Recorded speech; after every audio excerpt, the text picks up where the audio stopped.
बिस्मिल्लाहिर्रहमानिर्रहीम, अस्सलाम वालेकुम। बाखबर सवेरा में खुश आमदेद। Good morning to you all. मैं सदफ अब्दुल जब्बार, मेरे साथ हैं साइम खान।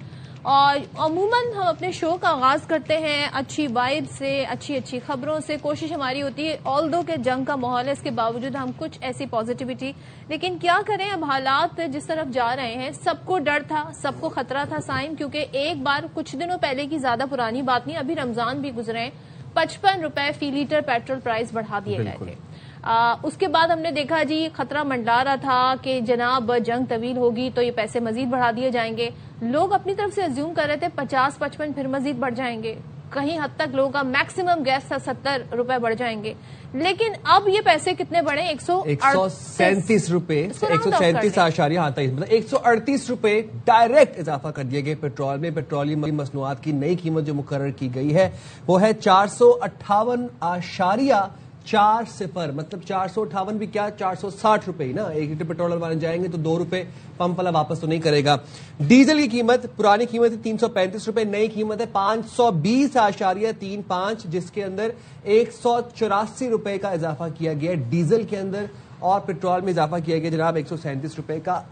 कल रात जब हम लोग सोए और आज जब हम सुबह उठे हैं तो महंगाई का एक तूफान है, एक बम गिरा है पेट्रोलियम मसनूआत की शक्ल में हमारे सर पे, और समझ नहीं आ रही कि how to deal with it, क्योंकि ये बात पेट्रोल की नहीं है। कल रात 11 बजे ये अनाउंसमेंट हो गई थी और बताया गया है कि जी दुनिया भर के जो हालात हैं, जो जंग का तनाजुर है, तो ये मुश्किल फैसले करने पड़ रहे हैं। वजीर आजम की सदारत में आला सतह का इजलास हुआ था और इसमें हमने देखा कि फिर ये वजीर खजाना आकर बैठे, उन्होंने तमाम तो सूरत हाल पर बात की और भाई बताया गया कि अब किस तरीके से आगे बढ़ना है। लेकिन मुझे बताएं साइम कि हम पब्लिक क्या करे, एक आम शख्स क्या करे? कल परसों उससे पहले हम बात कर रहे थे कि एलपीजी कितनी महंगी हो गई है, उससे पहले हम बात कर रहे थे कि दूध वालों ने जी दूध के प्राइस बढ़ा दिए हैं।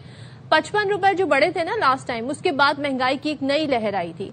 अब ये जो 138 रुपए बढ़ा दिए, मजीद ऐड कर दिए गए हैं, तो अब आप सोचें कि क्या जाकर महंगाई कहां पर जाके रुकेगी। ऑलरेडी आपके मुल्क में बेरोजगारी इतनी है, कितने ही लोग खते गुर्बत से नीचे जिंदगी गुजार रहे हैं, लोगों की परचेजिंग पावर नहीं है।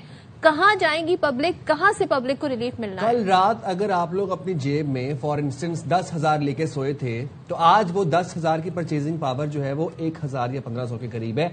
जिस शख्स की तनख्वाह हमारे मुल्क में एक एवरेज तनख्वाह जो होती है 37,000 35,000 तक है, वो कैसे अफोर्ड करेगा 458 रुपए पर लीटर पेट्रोल? उसके ऊपर ये कहा गया है कि सब्सिडी है। CD70 जिनके पास 70 सीसी वाली बाइक है, 70 सीसी वाली बाइक के ऊपर सब्सिडी है जनाब 20 लीटर के कैप के साथ, और 100 रुपए जो है वो अगर आप 20 लीटर तक पेट्रोल डलवाते हैं तो लेकिन कंजम्पशन 20 लीटर से ज्यादा है। सिर्फ अगर जो लोग हैं वो अपने दफातर जा रहे हैं या अपने बच्चों को स्कूल से पिक करने जा रहे हैं, इसके अलावा कोई कंजम्पशन ना करें तो फिर भी 20 लीटर से बहुत ज्यादा बनती है। मुझे तो सब्सिडी भी समझ में नहीं आ रही। I don't know how to explain the pain, the hurt. हाँ बिल्कुल, और जरा साथ में मजीद भी बता दें, वजीर खजाना मोहम्मद औरंगजेब ने बताया कि जी रेलवे, मोटरसाइकिल सवारों, ट्रांसपोर्ट गुड्स को रिलीफ देने के लिए सब्सिडी भी दी जाएगी।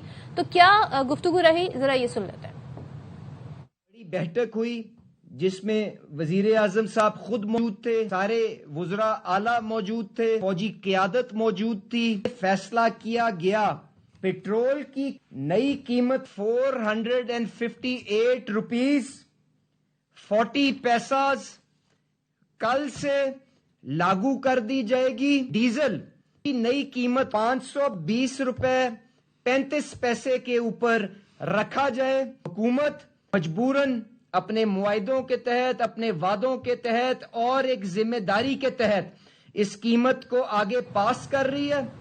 अवाम इंतहाई परेशान है और उनका क्या रद्द अमल है पेट्रोल और डीजल की कीमतों में इजाफे के हवाले से, आपको दिखाते हैं। दूध वालों ने दूध महंगा कर दिया, पीछे पेट्रोल वालों ने पेट्रोल महंगा कर दिया। जिस चीज पे जाओ वही चीज महंगी होगी, ये बंदा क्या करेगा, कहाँ से गुजारा करेगा? मर जाना बेहतर है, हम तो ये कहेंगे। ठीक है, अब और कुछ नहीं कह सकते। ये तो जीना मुश्किल हुआ है, अब क्या बात करूं मैं। मुझे तो ऐसे लग रहा था कि आज पेट्रोल मिलेगा ही नहीं और फिर वापसी घर आना पड़ेगा। ये मजबूरी के तहत डलवा रहे लोग, मैं भी डलवा रहा हूँ मजबूरी के तहत, क्योंकि इसको चलाऊंगा, काम पे जाऊंगा तो कुछ 2 बच्चों के लिए 2 पैसे लाऊंगा ना। बहुत बड़ा जुर्म है ये लोगों के साथ, ये आम आदमी इसको बिल्कुल बर्दाश्त नहीं कर पा रहा। इतनी टेंशन में हूँ कि मैं पेट्रोल पूरा करूंगा या घर का निजाम चलाऊंगा मैं। पेट्रोल बड़ा महंगा हो गया, गरीब आदमी की पहुंच तो दूर हो गया। जो पेट्रोल का इन्नी कीमत बढ़ाई गई है, क्या गरीब आदमी खरीद सकेगा? गरीब आदमी का तो घर का चूल्हा चलाना मुश्किल हो गया। मुझे बड़ा इंतहाई अफसोस हो रहा है, आंखें नम हो रही हैं लोगों का रद्द, लोग बेबस हैं, अवाम बेबस है, कहां पे जाएं? मतलब लॉजिकली सोचें, जिसकी तनख्वाह 40,000 भी है, 50,000 भी है, वो कैसे अफोर्ड करेगा? यहां पर बात सिर्फ पेट्रोल की नहीं हो रही, बात समझे, बात यहां पर अगर पेट्रोल महंगा हो रहा है, उसके साथ अशिया खुरोनोश, दाल, चीनी, आटा, दूध महंगा हो रहा है। कल हम एलपीजी को रो रहे थे, परसों हम दूध को रो रहे थे, अब एक ही जो महंगाई की नई लहर आएगी, दोबारा से दूध की प्राइसेस इंक्रीज होंगी। खुदा और ना भूलें कि अभी थोड़े दिन पहले 55 रुपए बढ़ाए थे, ये मजीद इजाफा हुआ है।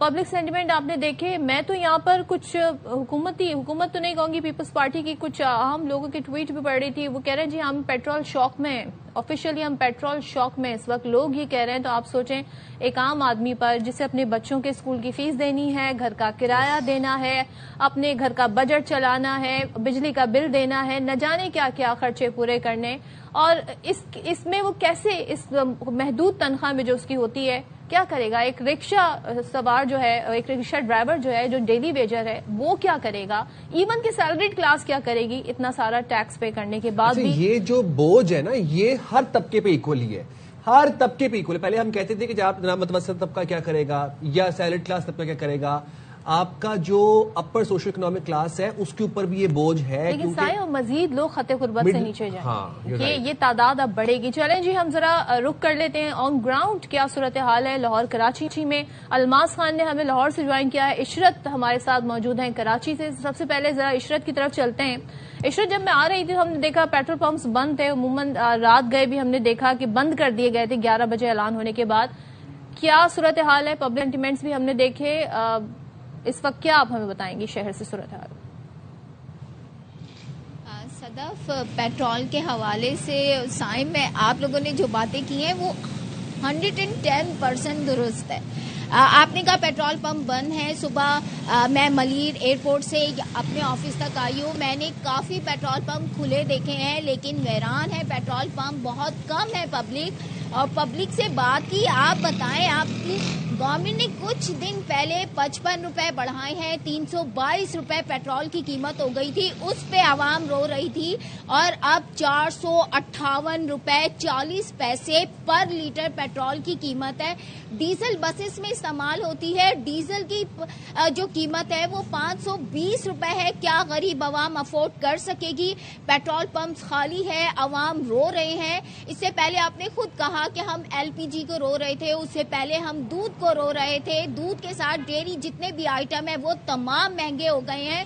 और सिर्फ पेट्रोल महंगा होने से सिर्फ पेट्रोल महंगा नहीं हुआ, बल्कि आवाम की जो हुकूमत ने कुव्वत खरीद है ना वो खत्म कर दिया, बल्कि खत्म नहीं कहूंगी तोड़ दिए। यहाँ कुछ लोगों से मेरी बात हुई थी, बल्कि कल भी मैं शूट पे निकली हुई थी, तो 2-3 ऑटो वालों से मेरी बात हुई है सदफ, मैं आपको बता नहीं सकती, वो धाड़े मार मार के रो रहे थे। वो कह रहे हैं कि अभी मेरे जेब में, एक बंदे ने मुझे बताया कि बाजी मेरी जेब में सिर्फ 20 रुपए पड़े हुए हैं, सुबह से 4 बजने को आए हैं, मेरी एक दिहाड़ी नहीं लगी, आप बताएं मैं घर क्या लेके जाऊं?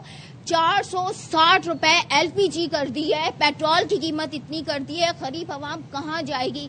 सिर्फ पेट्रोल की कीमत बढ़ने से सिर्फ पेट्रोल की कीमत बढ़ी है नहीं, ट्रांसपोर्टेशन का जितना खर्चा है, आटा दाल चीनी है, रोटी है, खाने की चीजें हैं, तन पे पहनने वाला कपड़ा है, दूसरे तमाम आइटम है, वो तमाम है ना महंगे हो जाएंगे। आवाम इतने जबरदस्त अंदाज से तंग है ना, वो समझें कि इस वक्त भी मैं आपको बताऊं कि बसेस बहुत कम है रोड पर, बहुत कम है। जितने भी ऑफिसेज हैं उसमें जो हाजिरी है लोगों की बहुत कम है। सड़कों पे सन्नाटा नजर आ रहा है, पेरेंट्स के बच्चे वैन के थ्रू स्कूल जाते हैं, वैन वालों ने आज ही के आज पैसे बढ़ा दिए हैं, वो ये हमें बताते हुए सदा आप वैन कह रहे हैं कि बिल्कुल आप सही कह रही हैं कि वैन वालों ने प्राइजेस बढ़ा दिए। सिर्फ वैन नहीं, हर एक सुबह मेरी ऑटो वाले से बात हुई है, मैंने उनसे कहा कि जी मुझे यहाँ जाना है, तो उसने कहा नहीं बाजी एक तो रास्ते खराब है, दूसरे पेट्रोल की प्राइस बढ़ गई है। आप बताएं कि कोई आम बंदा अफोर्ड कर सकता है? सैलरीज में इजाफा नहीं हुआ, हुकूमत चीजों की कीमतों में बढ़ाई चली जा रही है, बढ़ाई चली जा रही है, बढ़ाई चली जा रही है। सिर्फ गरीब आवाम नहीं पिसेगी, सफेद पोश पिस रहे, जो अब हम कहते हैं ना साहिब हैसियत लोग या अमीर लोग, उन पे भी उसी अंदाज से अब असर पड़ा है। लोगों की कुव्वत खरीद खत्म हो गई है। लोग कहते हैं ना, रीढ़ की हड्डी टूट गई है लोगों की, ये हाल हो रहा है इस वक्त। अगर आप सड़कों पे देखें ना, सड़क आपको वीरान दिखेगी। अब बहुत कम लोग हैं कि जो आ रहे हैं, बसेस बहुत कम है। बसेस में बहुत सारे लोगों का यही कहना है, जो बस को इस्तेमाल करते हैं, उनका यही कहना है कि जी किराए बढ़ा दिए जाएंगे। इस वक्त भी अगर एक स्टॉप से दूसरे स्टॉप जाया जाए तो वो 60 रुपए किराए लेती है। ये जो पब्लिक ट्रांसपोर्ट वैगने है, ये 60 रुपए लेती है। अगर गवर्नमेंट की जानिब से निकाली हुई बस की बात की जाए, पीपल्स बस सर्विस, तो वो एक से दूसरे स्टॉप पे जाने के लिए 80 रुपए लेती है, जबकि यहाँ से अगर मलीर की बात की जाए तो वो 120 रुपए लेती है। आप बताएं, क्या गरीब आवाम इतना अफोर्ड कर सकती है? नहीं कर सकते आवाम, और ये हमें इसका अंदाजा है क्योंकि लोग एक्सपेक्ट नहीं कर रहे थे। ऑल्दो जाहिर है हम ये देख रहे हैं कि सूरत हाल ऐसी। Thank you so much Ishrat, हमारे साथ कराची से थी और आपको ऑन ग्राउंड सूरत हाल बता रही थी। वो खुद भी कह रही थी, देखिए एलपीजी 160 रुपए हो गई है, पेट्रोल अब जी 458 रुपए हो गया है, लोग करेंगे क्या? तो करें क्या?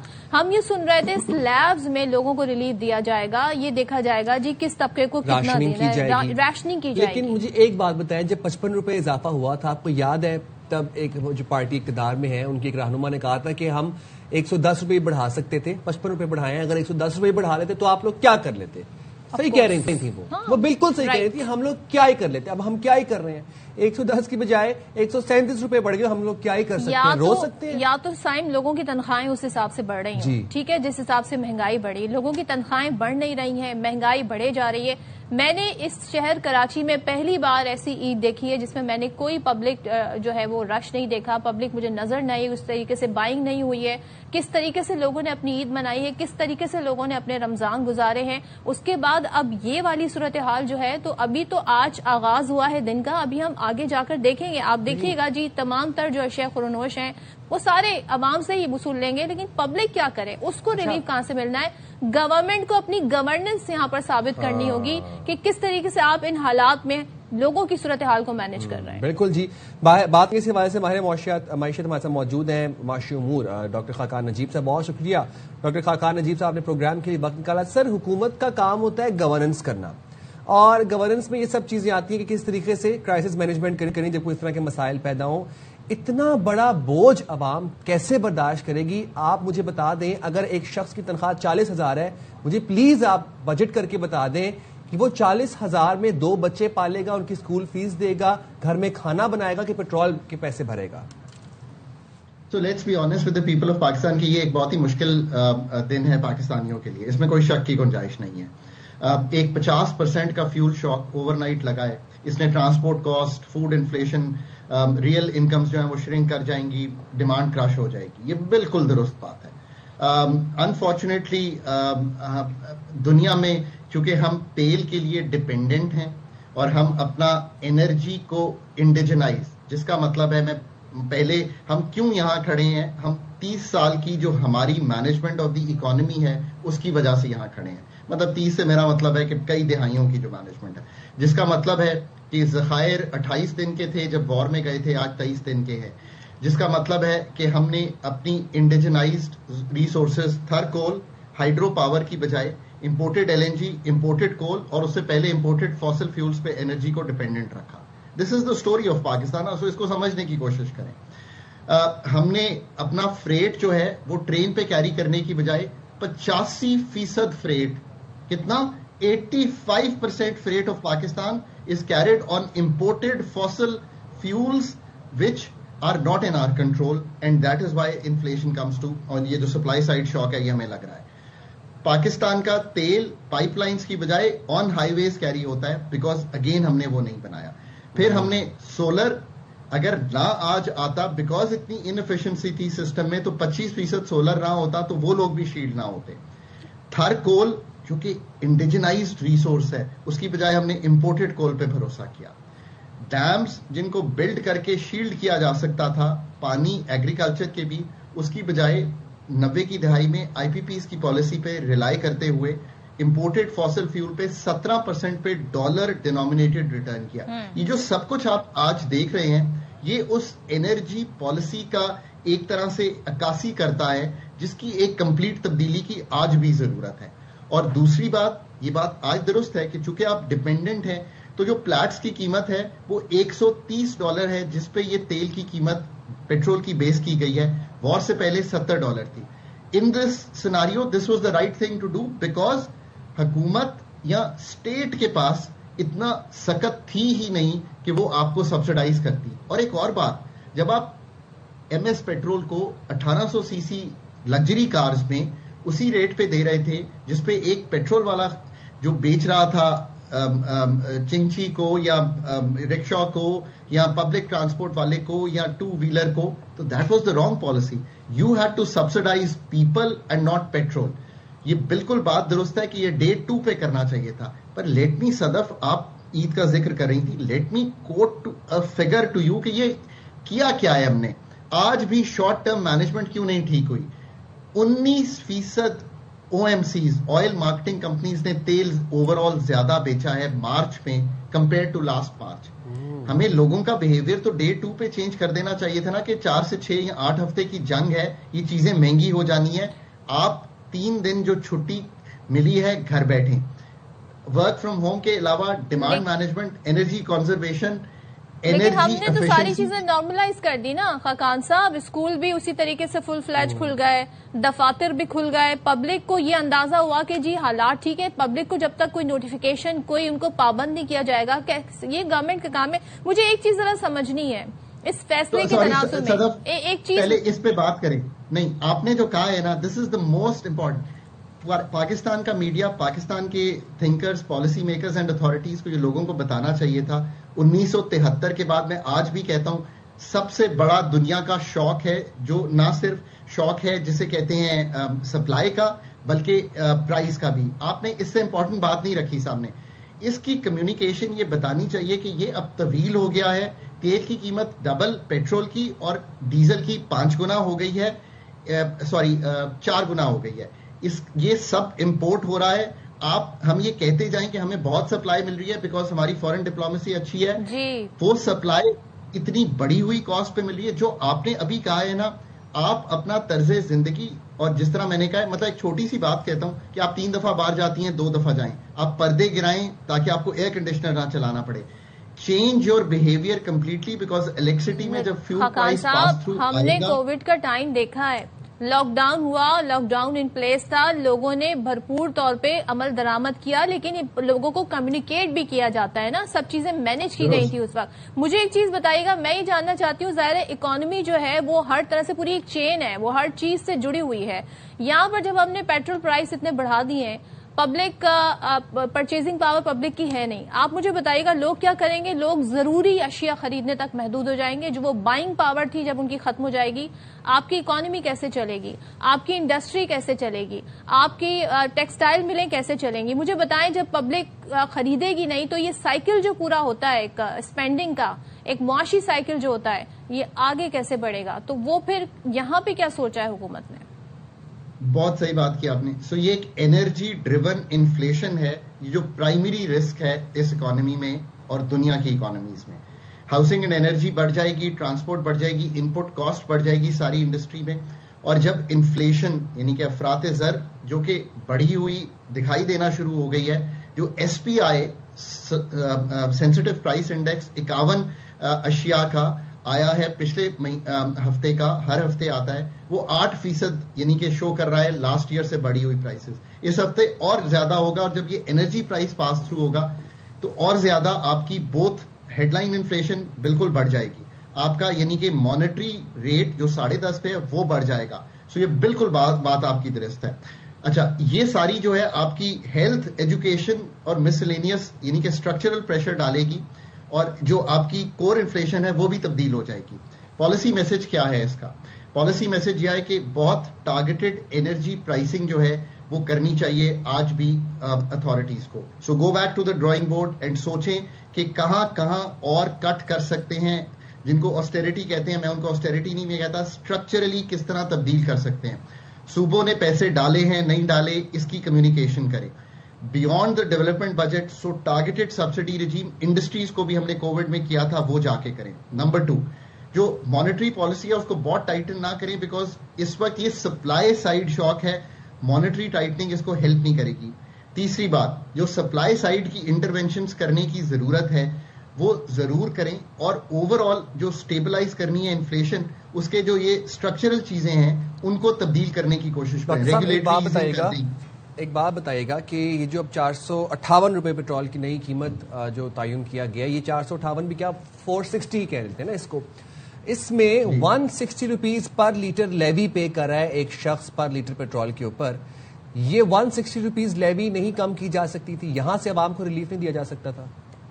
बिल्कुल सही सवाल है। 160 रुपीज लेवी भी पे कर रहा है। Just to be honest to the people of Pakistan, 10% customs duty है, 24 रुपए इसके अलावा भी पे कर रहा है। 184 रुपए पे कर रहा है।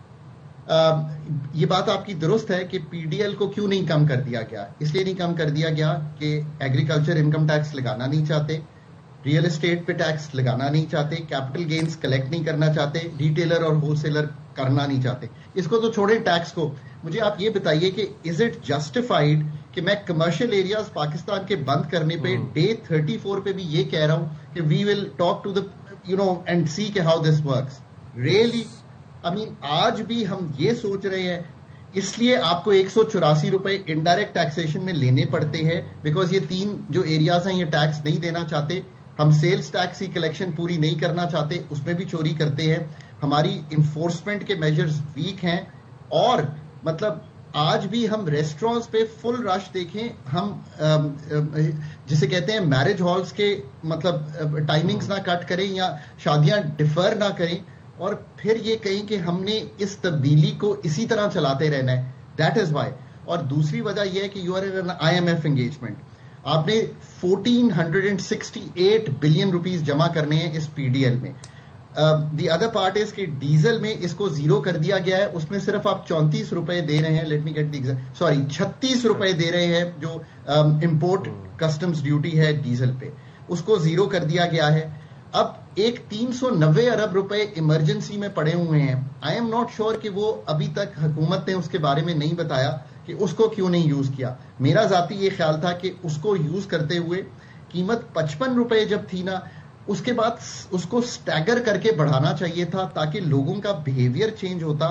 उन्होंने जितना पैसा खर्च कर चुके हैं ना वो सेव कर लिया होता। सो रियली ये है high level policy making, high level policy intervention जो हम नहीं कर पाए। लोगों को प्रिपेयर करना चाहिए था पहले इस सिचुएशन के लिए। मेरा कहना तो ये, खाकान साहब एक चीज मुझे बताइएगा, मैं बड़ा अप्रिशिएट करती हूँ पाकिस्तान जो इस वक्त कर रहा है, हमारी जो डिप्लोमेसी इस वक्त जारी है, लेकिन उतनी ही फुर्ती अब हमें अपने घर के अंदर भी दिखानी होगी इन फैसलों के हवाले से जो कि माशी तौर पर हमें लेने हैं। तमाम सूबों के चीफ मिनिस्टर्स को बैठना होगा और इस पर फैसला करना होगा कि हम अवाम के ऊपर अगर बोझ डाल रहे हैं तो हमें उन्हें रिलीफ किस तरह देना है। कहीं वो बेरोजगार ना हो जाए, कहीं हमारी इंडस्ट्री ना बैठ जाए। हमारी कंस्ट्रक्शन इंडस्ट्री की बात कर लें, हमारी आप मिल्स की बात कर लें, फैक्ट्रीज की बात कर लें, इसका पहिया चलता रहे। ये किस तरीके से इसमें एक ऑप्शन की सूरत निकाली जा सकती है, पब्लिक को कहां कहां रिलीफ दिया जा सकता है, जो टैक्स हैं वो कम किए जा सकते हैं।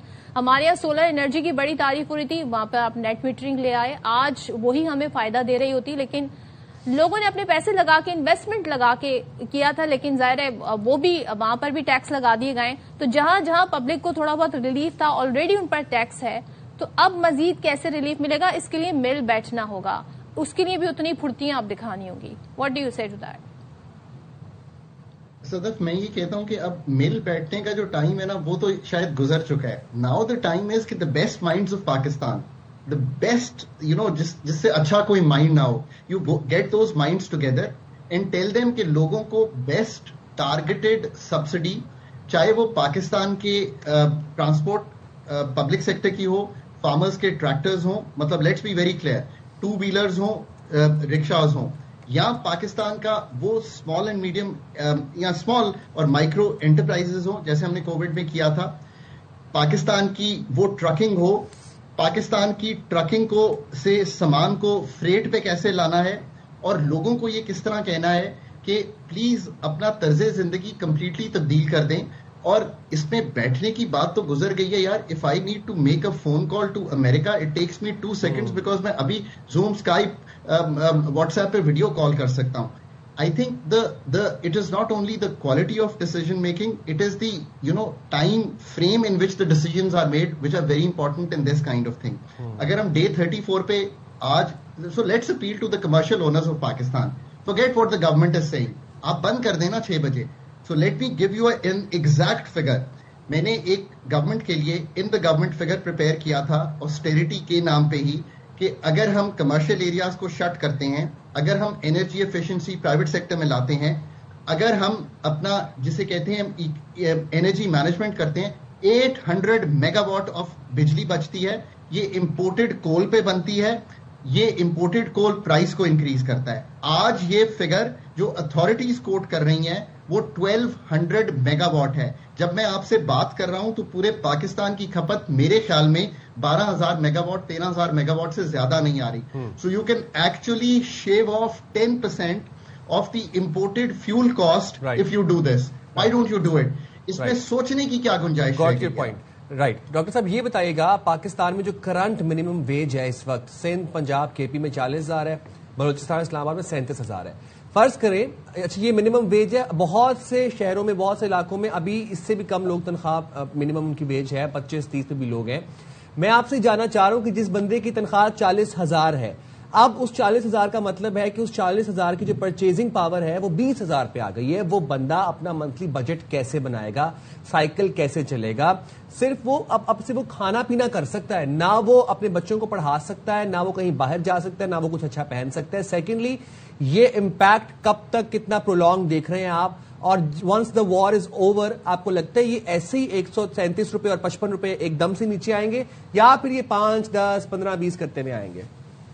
तो आपने बहुत से फंडामेंटल क्वेश्चन पूछ लिए, इसके लिए तो हमें सुबह का घंटे का प्रोग्राम करना पड़ेगा आप दोनों के साथ. So here's my quick answer. पहली बात यह है कि बेनजीर इनकम सपोर्ट प्रोग्राम, क्योंकि मैं टेबल पे था जब हमने ये प्रोग्राम डिजाइन किया, एंड अल्हम्दुलिल्लाह it gives me so much pleasure to look at the income support programme. आप उसका जो भी नाम रखें, कि हम 10 मिलियन हाउस होल्ड्स, यानी कि 5 का हाउस होल्ड लगाएं तो 5 करोड़ पाकिस्तानियों के पास जाते हैं और उनको एक सपोर्ट देते हैं कि आप अपने बच्चे का दूध खरीद सकें, वो माँ अपने बच्चे को स्कूल भेज सके, माल न्यूट्रिशन को कम कर सके. इसका मतलब नहीं है कि इससे ये मसला सॉल्व हो जाए, पर वो लोग जो हम जैसे और आप जैसे बात करते हैं शायद एहसास नहीं कर सकते कि वो हाउस होल्ड किस में से गुजरा है. अब NSCR, national socio economic registry, so let's be very specific what the authorities need to do. उसका डेटा देखें, मेरे ख्याल में उस वक्त और अब से मिला के 30 मिलियन हाउस होल्ड का डेटा हमारे पास मौजूद है. उसकी पॉइंट स्कोरिंग करें और उस पे वन ऑफ इन लोगों को एक IMF से निगोशिएट करें and get your best people to negotiate with the fund. Fund quantitative modelling कर रहा होता है पाकिस्तान की. Get your best professional economist कि वो उनको ये कहें कि वन ऑफ, हमने कोविड में भी यही एग्जैक्टली, तब भी मैंने गवर्नमेंट को यही एडवाइस किया था, आप एक वन ऑफ पेमेंट करें उनको, सो दैट आप शील्ड कर सकें जिन लोगों का डेली वेजेस का, किसान का आप जिक्र कर रहे हैं. उसके लिए सूबों को, और आज रियलाइज कर लेना कि पॉवर्टी पाकिस्तान में 18वीं तरमीम, यानी कि कॉन्स्टिट्यूशन जो सबसे बड़ा लॉ है पाकिस्तान का, उसके मुताबिक सब्जेक्ट है प्रोविंसेस का. आप प्लीज अगर ये 200 अरब 100 अरब में उसमें कंट्रीब्यूट करें ताकि लोगों को वो मिल जाए. ये कौन से लोग हैं? Let's try and understand this. 29% Pakistani, हमें अथॉरिटीज ने बताया है अभी 2 माह पहले, पाकिस्तान में 8,484 रुपए महाना से नीचे अपने कॉस्ट ऑफ जो लिविंग है वो नहीं मीट कर पाता. इन लोगों को एक वन ऑफ 3,000 रुपए की पेमेंट करें. मैं एक फिगर कह रहा हूं, आप 5 कर सकते हैं, ये देखना पड़ेगा, सो दैट वो शील्ड हो जाएं इस चीज से. इसका एक तो ये जवाब ये हुआ. दूसरा जवाब आपने पूछा है कि क्या ये जंग जो है वो खत्म कब होगी. देखिए, डी एस्केलेशन जरूर शुरू हो गई है पिछले हफ्ते से, उसके बाद फिर एक टर्न ऑफ इवेंट्स हुआ है और फिर एस्केलेट हुई है. इस बेस केस सिनारियो में मेरे ख्याल में तेल की कीमत 100 और $120 की मैक्सिमम सतह पर ट्रेड करेगी, जो कि पेपर ट्रेड होता है. मैं आज भी बता रहा हूं कि 134 रुपए प्लैट्स दुबई है जो पाकिस्तान लेता है, 238 रुपए डीजल है जो पाकिस्तान लेता है. ये लोगों को आप घंटों प्रोग्राम करें और लोगों को बताएं where the world situation stands. $1 से $1.25 की कीमत बढ़ी है अमेरिकन कंज्यूमर के लिए. इसी तरह डीजल भी उसी तरह पर गैलन बढ़ा है. Australian PM was on television. میں آسٹریلین ٹرینڈ ہوں, so I keep in touch with my colleagues there. وہ ٹی وی پہ آئے, انہوں نے لوگوں سے یہ درخواست کی کہ پلیز گاڑیوں پہ نہ جائیں, پلیز موٹر بائکس پہ نہ جائیں, ہمارے پاس تیل نہیں ہے, ہمیں راشننگ کرنی پڑ رہی ہے. یہ امیر ترین ملکوں میں ہے دنیا کے. امیر ترین لوگوں کی ان کی پبلک کی بھی پرچیزنگ پاور بھی ڈفرینٹ ہے نا. ان کو دیگر سہولیات بھی ہیں, ان کو میڈیکل فیسلٹیز بھی ہیں, ان کو فری ایجوکیشن بھی ملتا ہے اگر وہ ٹیکس پے کرتا ہے. یہ وہ اسٹینڈرڈ پاکستان کے عوام کا نہیں ہے. لیکن بہرحال آپ نے بڑے اچھے سے ایکسپلین کیا. Thank you so much doctor Khaqan Najeem ہمارے ساتھ ساری صورتحال پر بات کرنے کے لیے.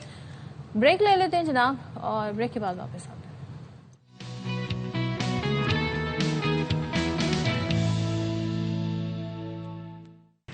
السلام علیکم, ویلکم بیک ٹو باخبر سویرا. اور دل تو نہیں ہے, نہ ہی دل چاہ رہا ہے کہ ایسے ہم انرجی کے ساتھ پروگرام کریں, کیونکہ دل اتنا مایوس ہے. گراس روٹ لیول پہ جن لوگوں کی ڈیلنگ ہے نا لوگوں کے ساتھ, جو گراؤنڈ ریالٹی جانتے ہیں, جو عوامی قسم کے لوگ ہیں, جو باہر نکل کے دیکھتے ہیں کہ کیا سین ہے, جو ہوٹل بیٹھ کے چائے پیتے ہیں, وہ لوگ اس وقت انتہائی پریشان ہیں. ان کو نیندیں نہیں آئی. چہروں پہ جو افسردگی ہے وہ ہمیں دکھائی دے رہی ہے جس طرح وہ بات کر رہے ہیں, کیونکہ آنے والے حالات کے بارے میں سب انسرٹن ہے کہ کیا ہوگا اور کس طریقے سے ظاہر اپنے اخراجات لوگ آگے بڑھائیں گے, کیا کریں گے. مہنگائی جو ہے, جب پیٹرول جب اتنا بڑھ جائے تو پھر آپ سوچیں کہ باقی اشیاء کی کیا قیمتیں ہو جائیں گی. کہا جا رہا ہے جی عوام جو ہے وہ ذرا اس چیز پہ دیکھے کہ وہ اپنے خرچے کم کریں. کہاں کٹ لگائیں گے, کہاں خرچے کم کریں. مطلب خرچے تو آلریڈی کم ہے عوام کے. 55 روپے اضافے کے بعد ہم نے تو سڑکیں ویران دیکھی کراچی کی, عید پہ بازار ویران دیکھے, نہ کسی نے عید کی شاپنگ کی, نہ کوئی عید پہ باہر گیا. 55 روپے اضافے سے اب 137 روپے اضافے کے بعد تو ہوگا کیا, یہ سمجھ نہیں آ رہا. اینڈ آلسو جاننا یہ چاہتا ہوں میں کہ لیوی کیوں نہیں کم کی جا سکتی تھی. چلیں ٹیکس تو آپ کو سمجھ آتا ہے کہ کسٹم ٹیکس ہے وہ آپ کا 24 روپے, 160 روپے لیوی ہے.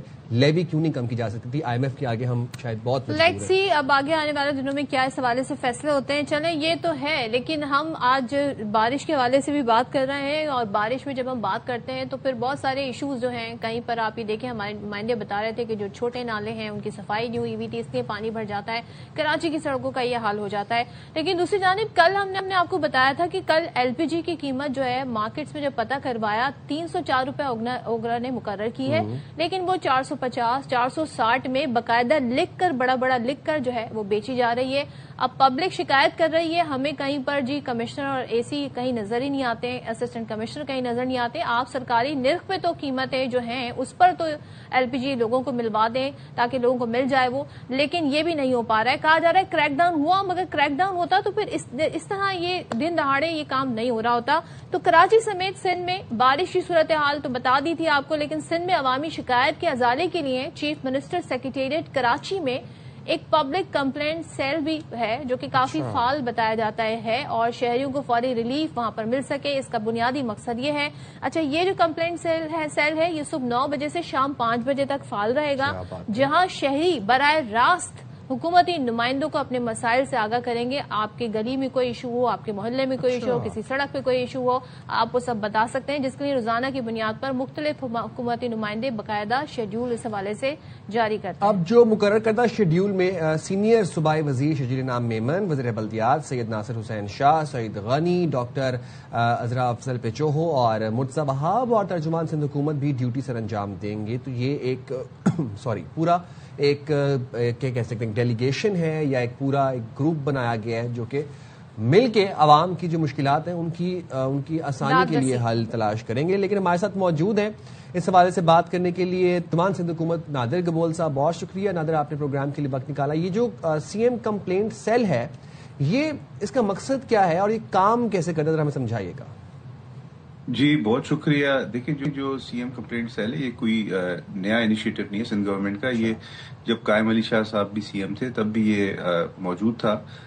بیچ میں کچھ انتظامی وجوہات کی وجہ سے اس کو بند کر دیا گیا تھا, مگر ابھی جو مراد علی شاہ صاحب ہے ابھی کے چیف منسٹر صاحب, انہوں نے یہی سوچا کہ عوام کے ساتھ ڈائریکٹ رابطہ ہونا چاہیے, صرف کراچی کی عوام کی نہیں بلکہ پورے سندھ, گھوٹ کی, شکارپور, کہیں سے بھی عوام کی اگر کوئی شکایات ہو تو وہ ڈائریکٹ جو ہے حکومتی ریپرزینٹیٹیوز کے ساتھ رابطہ کر سکے. اور حکومتی ریپرزینٹیٹیوز جب خود موجود ہوں گے اور خود سنیں گے, جیسے کل آپ نے مجھے فون کیا تھا تو میں سیل کے اندر ہی موجود تھا. آپ نے مجھے بتایا, نشاندہی کی کہ ایل پی جی کی پرائسز بہت ساری جگہوں پہ اوور چارج کیا جا رہا ہے. تو پھر میں نے ایک ڈی سی کراچی کا جو ہے اس کو کال کیا پرسنلی, اور میں نے پوچھا کہ ایسا ہے کیا.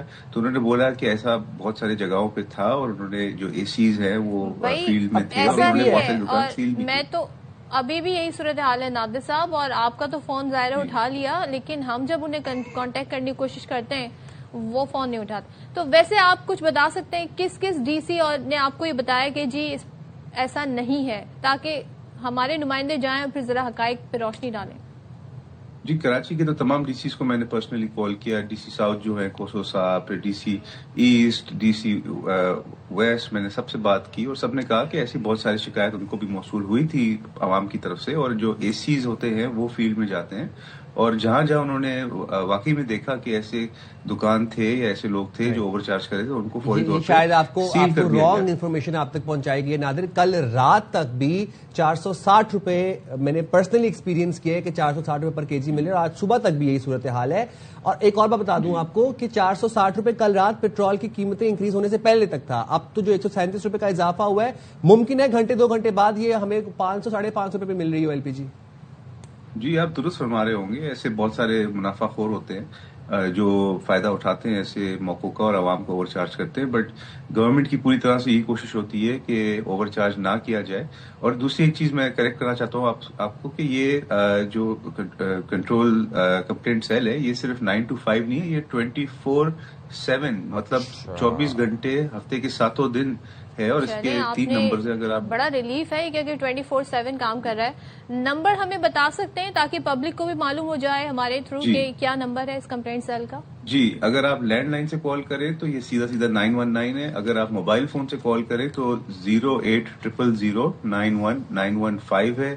اور 2 اور بھی نمبر ہے, وہ ہے 02199202047, 99207349, اور ایک تیسرا نمبر بھی ہے 02199207568. ان کسی بھی نمبر پہ اگر آپ کال کریں تو ایک جو ہے اعلیٰ عہدے کا افسر جیسے کہ وزیر یا اسپیشل اسسٹنٹ یا ترجمان آپ کو موجود ملے گا. اس کے ساتھ ایک پورا عملہ بیٹھا ہوا ہے سی ایم ہاؤس کے اندر. کتنی دیر میں ازالہ ہو جائے گا اگر کمپلینٹ کی جاتی ہے کسی بھی ایشو کی؟ تو دیکھیں, اسی فوری یہ جو کمپلینٹ کا ایک سی ایم کا پورٹل ہے, اس پہ یہ ساری چیزیں اپلوڈ ہو جاتی ہیں, اور سیریل وائز ان کو ایشوز کو ایڈریس کیا جاتا ہے. جیسے صرف کل آپ سے تو میری ایل پی جی کے پرائسز کے اوپر بات ہوئی, مگر اس کے علاوہ پولیس کے ایشوز تھے وہ بھی آئے, کہ الیکٹرک کے ایشوز تھے وہ بھی آئے, پانی کی سپلائی کے ایشوز تھے وہ بھی آئے. فوری طور پہ پھر سی ایم کا جو پورٹل ہے اس پہ یہ اپلوڈ کر دیا جاتا ہے, اور پھر باقاعدہ اس کا ایک پرفارمنس رپورٹ پبلش ہوتا ہے کہ جو کمپلینٹس آئی ہیں وہ پھر جو متعلقہ ادارہ ہے اس کو بتایا گیا ہے, اس نے پھر اس پہ کیا رسپانس دیا ہے. اور ایک ہم سکسیس ریٹ بھی کیلکولیٹ کرتے ہیں کہ جیسے فار ایگزامپل اگر 100 کمپلینٹس آئی ہے تو ہماری کوشش یہی ہوتی ہے کہ 100 کے 100 نادر, یہ جو آپ نے ابھی نمبر بتایا ہے 08000 والا, یہ دوبارہ ریپیٹ کرتے ہیں آپ پلیز؟ جی, 08000919115 91915. رائٹ, میں ذرا اس پہ کال ہی کر رہا ہوں. مطلوبہ نمبر درست نہیں, یہ تو مہربانی دوبارہ کوشش کیجیے. شکریہ. جو آپ نے نمبر بتایا ہے 08000919115, یہ کہہ رہے ہیں انویلڈ نمبر ہے. جی ہاں, مطلوبہ نمبر درست نہیں. اچھا, یہ کنیکٹ نہیں ہو رہا. دوسرا ایک نمبر ہے وہ ملا بتائیے سامنے آپ 02199 ہاں 202047 202047. جی ہاں. اچھا, یہ میں چاہ رہا ہوں. اچھا, یہاں پہ یہ بتا رہے ہیں کہ یوزر بزی ہے. یہ میں دوبارہ کال بیک کر رہا ہوں. ہزاروں کالز آ رہے تھے. ایک اور نمبر ہے, ایک نمبر اور تھا 919. یہاں پہ بتا رہے ہیں یوزر بزی ہے. اور کوئی نمبر 919 جی, 3 اور نمبر ہے, میں آپ کو بتا رہا ہوں, آپ ایک کے بعد ایک ملائیں. 0219920 7349. جی ہاں, رائٹ. میں اس پہ بھی یوزر بزی ہے نادر.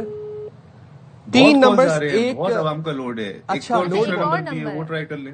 اچھا, چوتھا نمبر جی پلیز بتائیے گا. جی, 0219920 جی 7568. All right. یہاں پہ بھی یوزر بزی ہے. User busy. जी, ये बहुत आवाम का लोड है। कल मैंने खुद पर्सनली 150 जो कॉल्स हैं वो रिसीव किए, बट ये लग जाएगा इंशाल्लाह अगर आप कॉल करते हैं। और बिल्कुल देखिए साथ क्योंकि अभी 2 दिन ही हुए हैं उसको दोबारा से फाइल किया, तो कोशिश यही होगी कि कोई इस तरह का पब्लिक भी ट्राई करेगी। लेकिन इस वक्त हम अगर अपने इस प्लेटफॉर्म के थ्रू अवामी शिकायत आपको अगर लॉन्च करवा दें तो वो ये है कि LPG अभी भी 460 पे ही मिल रही है, जो कि 304 में मिलनी चाहिए। ये तो आप सिर्फ बिल्कुल दुरुस्त फरमा रही है, सिर्फ LPG का इशू की आपने निशानदेही की, और बहुत सारे पब्लिक के कंप्लेंट से जो कल मौसूल हुए हैं, जैसे वाटर सप्लाई के हैं, ये सारे अपलोड हो जाते हैं CM के पोर्टल पे। और ये ऐसी बात नहीं है कि सिर्फ फिर हम भूल जाते हैं फोन पे गुफ्तगू करके, इसका बाकायदा परफॉर्मेंस रिपोर्ट इशू होता है और इसमें सारी नोटिंग होती है कि किस अफसर को फिर ये शिकायत हमने पहुंचाई है और फिर उस अफसर ने उसके ऊपर क्या एक्शन लिया है। और ये मंथली फिर उसके रिव्यू होता है, अगर उसके ऊपर एक्शन नहीं लिया गया होता फिर CM के बाकायदा डायरेक्टिव इशू होते हैं। और इस पे नादिर, इस पे हम ये वाली कंप्लेंट्स भी, जो CM कंप्लेंट सेल है सिंध का, इस पे हम ये वाली कंप्लेंट्स भी दर्ज करवा सकते हैं। कहीं पे अगर पानी खड़ा है उसकी निकासी करवानी हो, या कोई सड़क अगर बह गई है या टूट गई है। अच्छा, हर किस्म की कंप्लेंट्स आप, anything related to Sindh government आप कंप्लेंट कर सकते हैं। उसी सेल के अंदर 24/7 एक पुलिस का नुमाइंदा, एक के इलेक्ट्रिक का नुमाइंदा, एक कराची वाटर बोर्ड का, कराची वाटर सूरेज कॉर्पोरेशन का नुमाइंदा, वो तो मौजूद होते ही होते हैं। मगर इसके अलावा अगर कोई और भी कंप्लेंट है किसी, मैं आपको ये भी बताता हूँ कि ऐसे भी कंप्लेंट्स आए हैं कि फॉर एग्जांपल करप्शन रिलेटेड कि कोई इदारे के अंदर अगर करप्शन है तो शहरियों ने शिकायत की है। फॉर एग्जांपल एजुकेशन के अंदर अगर कोई करप्शन मोबाइल स्नैचिंग की ना शुरू हो जाए शिकायत नादिर, तो फिर ये है कि जरा इंतजामी मामलात अगर मजीद नहीं, जैसे फॉर एग्जांपल मोबाइल स्नैचिंग के ऊपर जैसे ये है कि अगर मोबाइल स्नैचिंग हुई है और अगर कोई शहरी गया है पुलिस स्टेशन और FIR दर्ज नहीं हो रही है तो वो शिकायत बिल्कुल कर सकते हैं और हम फिर इंश्योर करेंगे कि FIR उस शहरी की थोड़ा सा हेल्पलाइंस को भी मुझे लगता है थोड़ा स्मूथ करने की जरूरत है। कुछ ये बता सकते हैं कि आप जाहिर है ये फाल हो रहा है, मजीद सिस्टम मजीद भी वक्त करेगा। कल अगर 24 घंटे का ही अगर हम आपसे कुछ स्टैट्स पूछें, कितनी शिकायत आई और कितनी शिकायत हल हुई हैं? जी देखें, कल तो मेरे सामने जो आई थी वो तकरीबन 150 के करीब शिकायत आई थी। ज्यादातर जो थी वो नकासी आपके ऊपर थी क्योंकि बारिश का दिन था, और उसके अलावा बहुत सारे लोगों ने बताया कि उनको गैस फराहमी नहीं हो रही है। तो फौरी तौर पे जो रेलेवेंट इदारे हैं उनको कॉल किया गया है। बिल्कुल अभी मैं अपडेट लूंगा और आपको थोड़ी देर में या तो कॉल बैक करूं या आपको बता सकूंगा मैं कि उसके ऊपर फिर क्या रिजल्ट आया। मगर ये कंप्लेंट सारी नोट डाउन हो गई है और उनके ऊपर एक्शन लिया जा रहा है। इंशाल्लाह उम्मीद ये कि शहरियों के जो मसाइल हैं वो पूरी तरह से हल किए जाएंगे। Lovely, thank you very much Nadir, will keep following this and हम अपने व्यूअर्स भी अपडेट कि व्यूअर्स ने तमाम नंबर्स नोट कर लिए होंगे और सिंध गवर्नमेंट को भी चाहिए कि बकायदा उसकी प्रॉपर अच्छी सी मार्केटिंग की जाए, बताया जाए जी कि कौन कौन से नंबर्स हैं जहां पर लोग ये कंप्लेंट कर सकते हैं। क्योंकि लोगों को जी ओवरहेड ब्रिजेस हैं, वहां पे आप देखते हैं स्टेयर्स जो हैं वो प्रॉपर नहीं है, कहीं पर जी कहीं पर ग्रिल नहीं है, ये चीजें भी हैं बड़ी खतरनाक, तो लोग इन चीजों की भी कंप्लेन करना चाहते हैं। चलें जी, मूविंग फॉरवर्ड अब जरा बात कर लेते हैं कुछ खेल के मैदान से। और आपको पता है PSL कुछ बात कर लेते हैं, कल क्या हुआ है जी? हैट्रिक हो गई है, हो गई अल्हम्दुलिल्लाह, माशाल्लाह हमारी कराची किंग्स ने हैट्रिक मारी है, जीत की और 3rd मैच कंसेक्यूटिवली विन किया है। क्या बात है, outstanding performance by Karachi Kings. और लाहौर कज़ाफी स्टेडियम में रावलपिंडी को 5 विकेटों से शिकस्त देकर मुसलसल तीसरी कामयाबी हासिल की। टॉस जीतकर पहले बैटिंग करने वाले रावलपिंडीज ने मुकर्रा 20 ओवर्स में 6 विकेटों के नुकसान पर 197 रन बनाए, जिसमें डेरल मिचेल ने 65 और सैम बिलिंग्स ने 58 रन की शानदार इनिंग्स खेली। और कराची किंग्स की जानिब से हसन अली ने 3 और खुशदिल शाह ने 2 विकेटें हासिल की। तो जवाब में कराची किंग्स ने आजम खान भाई कल बड़े फॉर्म में हमें नजर आए, बड़े अरसे बाद हम उनसे एक्सपेक्ट भी कर रहे थे, तो उन्होंने शानदार इनिंग्स के लिए 198 रन का हदफ 5 विकेटों के नुकसान पर आखिरी ओवर में हासिल कर लिया। और HBL PSL 11 में फिर इस्लामाबाद यूनाइटेड को भी पहली कामयाबी मिल गई, कोयटा ग्लैडिएटर्स को 8 विकेटों से आउट क्लास कर दिया। और ये लाहौर में जी 184 रन का हदफ 10 गेंद पहले हासिल किया। समीर मिनास ने 82 और कप्तान शादाब खान 69 रन की इन्होंने मैच विनिंग इनिंग्स खेली। दोनों ने तीसरे विकेट पर 128 रन जोड़े। अब्रार ने 2 शिकार किए। कोयटा की टीम पहले खेलकर 183 रन बना सकी और हसन नवाज की जो निस्फ सेंचुरी थी वो यूं रह गई, जाहिर वो जीत में कोई किरदार अदा नहीं कर सकी। तो कौन कौन है जी बात करने के लिए हमारे साथ इस वक्त? कराची के किंग्स की आपको थोड़ी कुछ परफॉर्मेंस हाइलाइट्स दिखाते हैं बैटिंग की, जरा आप देखिए। आप तो बात कर लेते हैं sports anchor person Najibul Hasnain ने हमें ज्वाइन किया। Najib, thank you so much, good morning to you. और सबसे पहले बात कर लेते हैं कराची किंग्स की। हैट्रिक मुकम्मल कर ली है, कामयाबी की, और ज़ाहिर है मुसलसल तीसरी कामयाबी। किस चीज को आप क्रेडिट देंगे?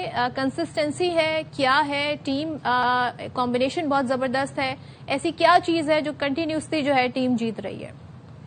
देखिए, इसमें सबसे पहले तो मैं आपको ये कहूंगा कि पिछले सीजन में ही लग रहा था कि जब आपने इस टीम का थोड़ा सा कोर चेंज किया था और ये न्यू लुक के साथ आई थी जिसके कप्तान डेविड वार्नर थे, ऐसा लग रहा था ये टीम बहुत कुछ करने का सोच के मैदान में उतरी है, लेकिन उस वक्त हम सिर्फ प्लेऑफ तक पहुंच पाए थे। अब ये फीलिंग आ रही है कि they are in it to win it, और बहुत ही शानदार टीम है। It's a force to reckon with. What a match, what a run chase and what a brilliant performance. तो कल इस टीम ने साबित कर दिया है कि वो बॉक्सेस जो है ना वो आहिस्ता आहिस्ता टिक होते जा रहे हैं। कल आपने आजम खान को ऊपर भेजा, उनके पिछले 1-2 साल अच्छे नहीं रहे, बट इतनी जबरदस्त परफॉर्मेंस दिखाई है उस लड़के ने। 34 बॉलों पे 74 और एक प्रेशर सिचुएशन में रनचेस में अहम किरदार अदा किया। इनफैक्ट वो अकेले ही लेके चल पड़े थे उस गेम को। डेविड वार्नर की अगेन जबरदस्त परफॉर्मेंस, बट वैसी वाली नहीं जो हम उनसे एक्सपेक्ट कर रहे हैं। हम चाह रहे हैं कि वो एक गेम बिल्कुल ही सिंगल हैंडेडली जिता दें। लेकिन सबसे इम्पोर्टेंट चीज यहाँ पे जो है ना वो है उनकी कप्तानी। नजीब भाई, ये आपने जो बात की आजम खान को ऊपर भेजा, आजम खान को ऊपर भेजना भी वॉज वेरी रिस्की इटसेल्फ। ये डिसीजन मेकिंग कितनी इंपॉर्टेंट है? किसका फैसला होता है जो कि ये डिसाइड करता है कौन ऊपर जा रहा है, कौन नीचे जा रहा है? कप्तान या फिर जो बाकी जो आपके जो मैनेजमेंट के लोग होते हैं? एंड ऑल्सो यही स्ट्रैटेजी अगर हम अपनी कौमी क्रिकेट टीम में भी इस्तेमाल करें तो कितनी यूजफुल हो सकती है? देखिए, वो कौमी क्रिकेट टीम का तो हमारा प्रॉब्लम ये हो रहा है ना कि हमारे नंबर्स पे जो आप अभी यहाँ पे भी देखेंगे ना, कुछ टीमों के अंदर ये मसला हो रहा है। जैसे ये पिंडीज में भी प्रॉब्लम आ रही है, ये हैदराबाद में भी प्रॉब्लम आ रही है कि आपके पास ऊपर के नंबर के बहुत सारे बैटर्स हैं। तो आपको ना just for the sake of getting a good player you don't get a good player, you get a good player कि जो आपकी टीम की कॉम्पोजिशन में प्लेस हो रहा हो। आप समझ रहे हैं? अब आपने बहुत सारे 5 आपने ओपनर ले लिए हैं, तो फिर आप उनको खिलाएंगे कहाँ? या आपके पास 4 लेफ्ट आर्म स्पिनर्स हैं, तो कहाँ यूज करेंगे आप सबको? तो ये कहने का मतलब ये है कि हमने जो कराची किंग ने जो टीम बनाई है उसका बैलेंस बहुत अच्छा है। अब सिचुएशन के हिसाब से देखा आपने कि आपको तेज रन चाहिए और फिर बाद में आपके पास ऐसे प्लेयर हैं जो मैनेज कर सकते हैं, तो चले आपने आजम को भेज दिया। इस तरह की सिचुएशन और इसका decision obviously there is no question about it कि रवि बोपारा भी इस टीम को अच्छी तरह समझते हैं, लेकिन डेविड वार्नर जिस तरह अपने प्लेयर्स को लेके चल रहे हैं और जो उनकी स्ट्रैटेजी है वो इसको लेके चल रहे हैं, और मुझे ऐसा लगता है कि ये ऑस्ट्रेलियन माइंडसेट से ना सिर्फ कराची को बल्कि पाकिस्तान क्रिकेट को बहुत फायदा हो रहा है। बिल्कुल फायदा हमें नजर भी आ रहा है। थोड़ा सा रावलपिंडी पर आ जाते हैं। रावलपिंडी की जो बैटिंग लाइन है उसमें आपको कमजोरी नजर आई, कहाँ पे लैक कर रही है ये टीम? यार, ये आपने सदफ बहुत अच्छा सवाल किया, क्योंकि मैं ये नोट कर रहा हूँ कि ये टीम अपने दोनों मैच हार गई है, लेकिन उसके बाद भी मुझे बुरी नहीं लग रही। जैसे आप हैदराबाद को देखते हैं ना तो आपको लगता है कि हाँ इनकी पिक्स भी सही नहीं हुई हैं, इनका कप्तान का decision is the weakest decision, वो वीक लिंक लग रहे हैं सबसे ज्यादा, क्योंकि वो कभी T20 के कप्तान नहीं रहे हैं और उन्होंने जिंदगी में खेला ही एक T20 इंटरनेशनल है। तो लबुशेन को कप्तान बनाना वो एक अजीब सा फैसला है, and they rely too much on Saim Ayub, तो वो उस तरह से परफॉर्म नहीं कर पा रहे। वहां समझ में आता है। पिंडीज की आप बात करें ना तो हर चीज ठीक लग रही है, बस जीत नहीं रहे। तो मैं अब समझता हूं कि ये देखिए 2 मैच हुए हैं उनके, और अभी लीग काफी लंबी है, तो मुझे अभी भी ये फीलिंग है ये टीम दोबारा उठेगी, दोबारा खड़ी होगी और ये अच्छा करेगी। तो इसलिए मुझे कोई सच वीकनेस नहीं नजर आ रही, सिवाय इसके कि उनको अपनी फील्डिंग बहुत अच्छी करनी होगी। राइट। एंड कल इस्लामाबाद वर्सेस कोयटा भी था नजीब भाई, कल के मैच को इस्लामाबाद वर्सेस कोयटा कैसे एनालाइज करते हैं आप? देखिए, उसमें तो कोयटा की आप बात करें ना तो उसमें जबकि कोयटा का बहुत कोर ही पूरा चेंज हो गया है। मुझे उनका एक फैसला कि उन्होंने साहबजादा फरहान को जाने दिया और वो इतना अच्छा कर रहे हैं, ये मुझे अभी भी बड़ा सरप्राइजिंग लगता है। अदर देन दैट, कोयटा की जीत में अहम किरदार हमेशा शादाब का होता है और आगे भी रहेगा। कल with the ball with the bat उन्होंने बहुत जबरदस्त परफॉर्मेंस दिखाई, और इस पूरे PSL सीजन 11 की हाईलाइट पता है आपको क्या है? The young guns of Pakistan, वो परफॉर्म कर रहे हैं। कभी आप देखें समीर मिनास इतना अच्छा खेलते हैं, कभी शामिल हुसैन इतना अच्छा खेलते हैं, कभी मास सदाकत से आपको लगता है कि क्या प्लेयर है। साथ आपको इम्प्रेस कर रहा है, तो this is a very good sign कि पाकिस्तान के बच्चे अच्छा खेल रहे हैं. ये मेन मकसद होना चाहिए इन लीग्स का, और वो हमें डिलीवर होता हुआ नजर आ रहा है. तो इस्लामाबाद की परफॉर्मेंस में कल शादाब, समीर मिनास, इनका बहुत बड़ा रोल रहा था. वहां आप देखिए दोनों फॉरेन प्लेयर्स वहां इतना अच्छा नहीं कर पाए और फिर भी उन्होंने मैच बासानी जीता. तो मजा आ रहा है. आप यंग गर्ल्स की बात करें तो ये बड़ा जबरदस्त है नजीब, क्योंकि जब वर्ल्ड कप हो रहा था तो हम यही सोच रहे थे कि जी यही खिलाड़ी हैं और कोई हमारे पास ऐसा कोई बैकअप प्लान नहीं है. उस वक्त तो बड़ी अजीब मायूस कुन सूरत हाल थी. आपको लगता है इन फ्यूचर टीम मजीद बेहतर हो सकती है इन खिलाड़ियों की शमूलियत से? I would not sugar coat it Sadaf, क्योंकि मुझे ऐसा लगता है आज आप अच्छे फैसले लेंगे, अच्छी चीजें करेंगे, डोमेस्टिक क्रिकेट का स्टैंडर्ड बेहतर करेंगे, डोमेस्टिक क्रिकेट पे फोकस करेंगे, उस पर कोई कॉम्प्रोमाइज नहीं करेंगे और चीजों को लेके चलेंगे, तो आपकी टीम को बेहतर होने में कम से कम 4 से 5 साल लगेंगे. वो जो इंटरनेशनल का स्टैंडर्ड है ना, वो अलग है. ये बहुत सारे जो प्लेयर्स एक साथ जमा होते हैं उनमें 2-3 मैच विनर्स होते हैं. अब जो बड़ी टीम है ना, टॉप 3-4, पाकिस्तान का मसला ये नहीं है कि आप छोटी टीमों से कैसा खेलते हैं, वो तो ठीक है. जो ऊपर की टीम है वो बहुत आगे निकल गई है, तो उसको आपको उस लेवल पे compete करने के लिए वक्त लगेगा और सिंसियरिटी के साथ आपको काम करना पड़ेगा, तो पाकिस्तान टीम बनेगी. जहां तक PSL की बात है तो सीजन 11 में सिवाय मुझे इस चीज का दुख है कि पब्लिक नहीं देख पा रही, अदरवाइज जो हम कह रहे थे ना, this is going to be bigger and better than ever, ये पिछले कुछ मैचेस से वो फीलिंग आ रही है. क्रिकेट टॉप क्लास हो रही है, क्रिकेट टॉप क्लास हो रही है. Thank you so much Najib, बहुत शुक्रिया. और जब ये मैचेस का सिलसिला जारी है, आगे भी बहुत एक्साइटिंग मैचेस होने हैं, तो कीप वॉचिंग PSL सीजन 11. यहां पर हम शॉर्ट ब्रेक लेते हैं, उस ब्रेक के बाद वापस आते हैं.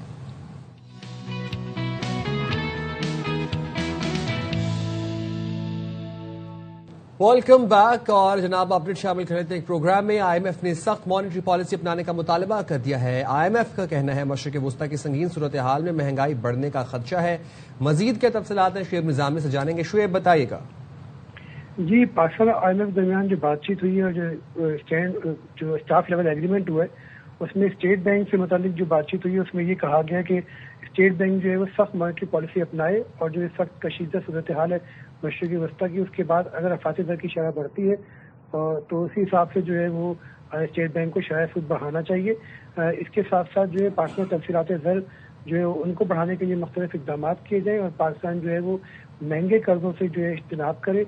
स्टेट बैंक जो है वो एक्सचेंज रेट के ऊपर भी मुसलसल हालात को मॉनिटर करे और मार्केट की जो इंटरनेशनल मार्केट में एक्सचेंज रेट है उसके हिसाब से एक्सचेंज रेट को जो है बरकरार रखे. जी, बहुत शुक्रिया शुएब. अच्छा जी, वॉर का तो बता दें आपको क्या हो रहा है. डोनाल्ड ट्रंप के बदलते बयानात, फिर ये तमाम तर सूरत हाल जारी है. कल हमने आपको बताया था उन्होंने फ्रांसीसी सदर के हवाले से उनकी पर्सनल अटैक शुरू कर दिए अब डोनाल्ड ट्रंप ने, क्योंकि ये ममालिक हेल्प करने नहीं आए. तो उन्होंने जी कहा कि उनकी बेगम जो है तशद्दुद करती हैं. फ्रांसीसी सदर के हवाले से कहा. जब फ्रांसीसी सदर से इस पर कॉमेंट लिया गया तो उन्होंने कहा देखें ये एथिकली सही नहीं है, इस तरह बात नहीं करनी चाहिए. लेकिन उन्होंने पता है क्या बोला, फ्रांसीसी सदर मैक्रोन ने कहा देखें हम एक सीरियस वॉर जो है, इट्स अ सीरियस थिंग, और रोजाना जो है हम बयानात नहीं बदलते हैं. जब वॉर हो रही होती है तो आप आकर कुछ कहते हैं, फिर आकर आप दूसरी बात कह रहे होते हैं, और बेहतर है कि रोजाना बात ना किया करें. ये बड़ा उन्होंने अच्छा मशवरा दिया. इससे एक दिन पहले फ्रांसीसी सदर ने यह कहा था कि ये आपने जंग हमसे पूछ के शुरू नहीं की थी, so relax, chill down. Also अब हो क्या रहा है कि पीट हेक्सेट जो वजीर जंग है अमेरिका के, उन्होंने अटॉर्नी जनरल पाम बोंडाई को उन्होंने फायर कर दिया है. और साथ साथ डोनाल्ड ट्रंप ने क्या हरकत की, डोनाल्ड ट्रंप ने जनाब उठा के जो रैंडी जॉर्ज आर्मी चीफ थे उनको फायर कर दिया है. ये अब समझ नहीं आ रहा कि ड्यूरिंग वॉर ये इतनी बड़ी बड़ी सैकिंग क्यों की जा रही है. जो है वो तो ये जो एप्स्टीन फाइल में तमाम तरह मामला है वो गवर्नमेंट का मौक़िफ़ पेश कर रही थी जूरी के आगे, तो बड़ा डिफेंड कर रही थी डोनाल्ड ट्रंप को. इस पर उन्हें बड़ा क्रिटिसिज्म भी मिल रहा था, लेकिन इसके बावजूद देखें क्या हुआ उनके साथ. अच्छा जी, डोनाल्ड ट्रंप कहते हैं जी ऑपरेशन एपिक फ्यूरी मुकम्मल अहदाफ हासिल करने तक जारी रहेगा. आइंदा 2 से 3 हफ्तों में ईरान पर शदीद हमले करेंगे. अगर कोई डील ना हुई तो ईरान को, ये पहले भी कल कह रहे थे जी, पत्थर के दौर में पहुंचा देंगे. اور ڈیل کی ذمہ داری بھی انہوں نے ڈی جی کہہ رہی ہوں میں جے ڈی وینس پر ڈال دی. سوری. اور اگر ایران سے ڈیل ناکام ہوئی تو ذمہ دار کامیابی ہوئی تو میں ہوں گا, ناکامی ہوگا. لیکن ایرانی آرمی چیف نے فوج کو حکم دیا ہے کہ امریکی فوج زمین پر آئے تو پھر کوئی زندہ واپس نہ جائے.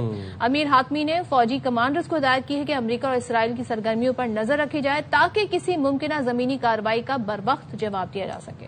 اچھا جی, اب ذرا آپ کو یہ بتا دیں کہ دنیا اب نیا ہرمز کھلوانے کے لیے اسلام آباد کی طرف دیکھ رہی ہے اور پاکستان کا بین الاقوامی سفارتی محاذ پر ایک کردار بھی سامنے آ رہا ہے. ایران جنگ میں مرکزی ثالث بن کے پاکستان سامنے آیا اور رائٹرز نے خصوصی رپورٹ جاری کی ہے جس میں بتایا گیا کہ فیلڈ مارشل سید عاصم منیر نے تہران اور واشنگٹن دونوں کے ساتھ اپنے اثر و رسوخ کو انتہائی مہارت سے استعمال کیا ہے, جس کی بدولت اب دنیا مشرق وسطی میں امن کی بحالی کے لیے پاکستان کی جانب دیکھ رہی ہے. تو یہ سچویشن کی بات کر لیتے ہیں. ساری صورتحال پر پاکستان کا رول بڑا امپورٹنٹ ہے. سابق سفیر جمیل احمد خان صاحب اس وقت ہمارے ساتھ ہیں. تھینک یو سو مچ جمیل صاحب, بہت شکریہ. سب سے پہلے آغاز کرتے ہیں کہ ڈونلڈ ٹرمپ کی دھمکیوں کا سلسلہ جاری ہے. ایک دن کوئی بیان دیتے ہیں, دوسرے دن دوسرا بیان دیتے ہیں. الائز جو ان کے کبھی ہوا کرتے تھے اب ان کا ساتھ دینے کو تیار نہیں ہے. کیا آپ سمجھتے ہیں ان حالات میں کیا یہ رسک امریکہ لے گا کہ جو زمینی کارروائی ہے وہ اس جانب آگے جائے گا, کیونکہ اس وقت مدد کرنے ان کی کوئی نہیں آ رہا ہے؟ جی صبح بخیر. زمینی کارروائی کے لیے تیاری تو کی ہوئی ہے, لیکن ان کے تمام جو اس وقت نظر آ رہے ہیں جتنے بھی ان کے ادارے اور ان کے ادارے کے سربراہ رینڈی جارج سمیت, محسوس یہی ہوتا ہے کہ انہوں نے ان کو مشورہ دیا ہے کہ اس کے کیا نقصانات ہیں گراؤنڈ انٹروژن کے اور گراؤنڈ انویژن کے. تو اس سلسلے میں سمجھتا ہوں کہ ڈونلڈ ٹرمپ ایک تذبذب کا شکار ہے. ایک طرف تو نیتن یاہو نے اپنے انفلوئنس کے تحت جس طرح جنگ چھڑوائی اور نیتن یاہو اپنے انفلوئنس کی طرف جس طرح اس میں حدت اور شدت مزید بڑھانا چاہتے ہیں. نیتن یاہو جس طرح انہوں نے 1,00,000 ٹن بم اور بارود غزہ پہ برسائے, وہ چاہتے ہیں کہ اسی طریقے سے کئی اور لاکھ بم اور بارود ایران پر برسائے جائیں. یہ تمام چیزیں اپنی جگہ پر. اگر اس کا سوال کا ایک لائن میں جواب دیکھا جائے تو ڈونلڈ ٹرمپ سے کچھ بھی بعید ہے, لیکن اس دفعہ وہ ایسی سرزمین پر آنے کا ارادہ رکھتے ہیں امریکن ٹروپس اگر آئے تو, کیونکہ ایمفیبیس جو ان کے شپس ہیں وہ تیار ہیں, 2 شپس, جس کا مقصد یہی ہوتا ہے کہ کسی بھی شور پر جیسے ہی وہ شپ کو لگایا جائے آنن فانن میں وہ فوجیں بکھر جاتی ہیں. ادھر سے چھاتا بردار فوج بھی تیار ہے جو کہ 82 بٹالین ہے. تو وہ تیاریاں تو خیر نظر آ رہی ہیں, لیکن اس کے بڑے کیٹاسٹرافک قسم کے نتائج نکل سکتے ہیں باڈی بیگز کی صورت میں. اور ایرانین کیونکہ انہوں نے تقریباً 500,000 اپنے والنٹیئر بھی تیار کی ہیں, اس سے علیحدہ ہیں جو ان کے سولجرز ہیں جو IRGC کے لوگ ہیں, اس سے علیحدہ یہ لوگ ہیں. اور ایرانین افراد جو ایرانین آبادی لوگ 98% لوگ ایجوکیٹڈ وہاں ہیں اور وہ اپنی بقا کی جنگ لڑ رہے ہیں. تو نقصان بہت زیادہ ہو جائے گا. یہ نقصان تو بہت زیادہ ہوگا اگر تو بوٹس آن گراؤنڈ ہوتے ہیں, یہ بات تو اسٹیبلشڈ ہے, لیکن تھوڑی ذرا ڈیسیجن میکنگ ہمیں آپ سے سمجھنی ہے. خیر وہ تو کسی کو سمجھ ہی نہیں آئی ڈونلڈ ٹرمپ کے کیا بدلتے ڈیسیشنز ہیں, بٹ ڈیورنگ وار, ایک چلتی ہوئی وار, فل فلیجڈ وار کے بیچ میں وزیر جنگ پیٹ ہیگسیت جو ہیں وہ رینڈی جارج کو سیک کر دیتے ہیں. اس کے بعد Donald Trump attorney general Pam Bondi جو ہیں ان کو فائر کر دیتے ہیں. پھر ڈونلڈ ٹرمپ کل یہ کہہ رہے تھے کہ ایران مذاکرات ہو گئے تو جے ڈی وینس کے ساتھ ہیں, نہ ہوئے وہ بھی جے ڈی وینس کے ساتھ ہیں. یہ ڈیسیشن میکنگ کیا ہے سر, چل کیا رہا ہے واشنگٹن میں, ذرا کچھ سمجھائیے گا ہمیں. جی ڈونلڈ ٹرمپ کا یہ وتیرہ رہا ہے اور یہ تمام ان کے بڑے بڑے اخبار امریکہ کے بھی یہی کہہ رہے ہیں کہ وہ ان کے بیانات میں اتنے زیادہ تضاد ہیں جس سے کہ اندازہ یہ ہوتا ہے کہ وہ دونوں سائڈ پر کھیل رہے ہیں. سوچتے ہیں کہ جس وقت چاہیں جو فیصلہ کر لیں, انہوں نے ہر بات کہی ہوئی ہے پہلے, لیکن اس سے دنیا پوری کنفیوز ہے. دنیا کی پوری اکانومی جو ہے پوری وہ تذبذب میں ہے.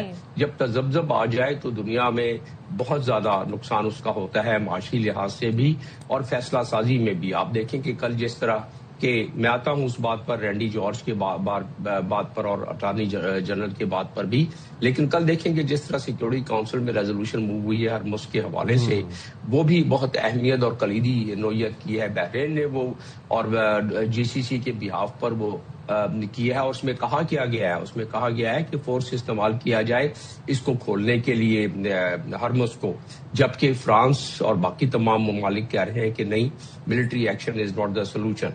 تو اس میں پاکستان کا رول بہت زیادہ آ جاتا ہے، جو اس وقت نیگوشیشن پاکستان، چائنا کی اور باقی جو 3 ممالک ہیں ان کے ساتھ مل کر، اور جو اس کے اگر کھلا ہرموز اور ہرمیز کو اگر کھولنا بھی پڑا تو ایران، چائنا اور پاکستان اور یہ جو میڈیشن ہو رہی ہے اس کے کہنے پر تو کھل سکتا ہے شاید، لیکن اگر فورس پہ کیا تو چائنا جو ایران ہے وہ بہت نقصان پہنچائے گا، وہ بہت مشکل ہو جائے گا اس کو کھولنا، اور اسٹریٹ آف ہرمز کئی مہینوں کے لیے پھر بند ہو سکتا ہے کیونکہ اس کے ٹیکنیکل وجوہات ہیں۔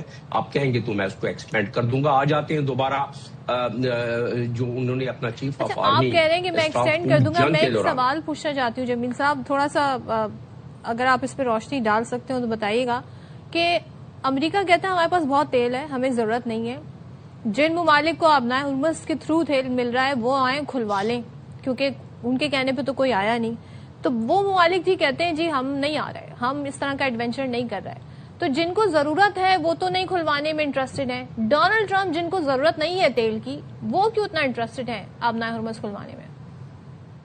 آبنائے ہرمز میں کیونکہ ان کی تو آن بان شان اسی میں تھی نا، وہ بار بار کہتے تھے کہ آبنائے ہرمز ہم نے کھلوا لینا ہے، لیکن ان کو پھر اس معاملے میں مشورہ دیا، یقین دیا ہوگا، اسی لیے تو رینڈی جارج جیسے لوگوں کو 38 برس کی پروفیشنل سروس کے بعد سیک کر دیا گیا ہے، کیونکہ ظاہر وہ اختلاف رکھتے ہوں گے اس میں، اور بڑے شدید اختلاف رکھتے ہوں گے۔ اسی طرح اٹارنی جنرل آپسین فائل کے بارے میں ساری باتیں وہ مان رہی تھیں، کوئی ایک آدھ بات پر اختلاف ہوا ہوگا، تو یہی چیزیں اس میں ہو سکتی ہیں۔ جنگ کے بالکل بیچ میں کسی جنرل کو اور وہ بھی کمانڈر کو سیک کر دینا، اس کا مطلب یہ ہے کہ کوئی بڑے شدید اختلافات ان کے درمیان اور ڈونلڈ ٹرمپ کے درمیان یا پیٹ ہیگسیٹ کے درمیان۔ میں بات کر رہا تھا آپ سے کہ جو بحرین کے معاملے میں جو سلسلہ چل رہا تھا، جو کل ریزولوشن موو ہوئی ہے، اس میں جی سی سی کنٹری چاہتے ہیں کہ اس میں جو resolution United nation security council کی ہے کہ وہ طاقت کے ذریعے کھلوایا جائے،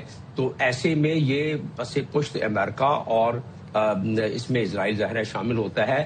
محسوس یہ ہوتا ہے کہ وہ ایک لیجیٹیمیسی حاصل کرنا چاہتے ہیں اقوام متحدہ کے چارٹر کے چیپٹر 7 کے تحت، اور وہ لیجیٹیمیسی حاصل ہو گئی تو ظاہر ہے کچھ ممالک کو ملا سکتے ہیں جو کہ زیادہ خطرات ہو جائے گا۔ لیکن میرا ماننا یہ ہے کہ پاکستان چائنا کی جو معاونت ہے اسی کے تحت اسٹریٹ آف ہرمز کھل سکتا ہے، اور اس میں United nation law of high seas ہے جس کا کہ آرٹیکل 19 کہتا ہے کہ جو ملک جس کی ٹیریٹوریل پانی ہے وہ اس پر اپنے ریگولیشنز لگا سکتا ہے، اگر اس کو محسوس ہو کہ چند ممالک یا وہ ممالک جو جہاز گزارنا چاہتے ہیں وہ ان کی سیکیورٹی پر دخل انداز ہو رہے ہیں، پیس اور سیکیورٹی پر، تو ایسی صورت میں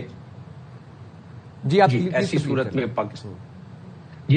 صورت میں یہ اس کا کھولنے کا طریقہ صرف یہی ہے، کیونکہ ایران کا یہ اپنا ساورن رائٹ ہے، جس طرح کہ میں بتا رہا ہوں اقوام متحدہ کے جو ہے قانون ہائی سیز کا، اس کے آرٹیکل 9 کے تحت، تو وہی اس کا صحیح رہا، اور یہی 40 ممالک جو کل جن کی میٹنگ ورچوئل ہو رہی ہے وزرائے خارجہ کی، وہ کہتے ہیں ہم بھی کھلوائیں گے اسٹریٹ آف ہرمز، لیکن ہم پولیٹیکل اور ڈپلومیٹک طریقہ کار سے کھلوائیں گے، زور زبردستی سے تو میں نے بتا دیا آپ کو کہ فرانس کے اس میں جو صدر ہیں وہ کیا کہہ رہے ہیں کہ انہوں نے کہا کہ جی یہ ملٹری سولوشن، اس کا ملٹری سولوشن ہے ہی نہیں۔ لولی، ٹھیک ہے، تھینک یو ویری مچ جمیل احمد خان نے پروگرام کے لیے وقت نکالا، اور یہاں پر ہم کوئکلی ایک بریک پہ جائیں گے، حاضر ہوں گے بریک کے بعد۔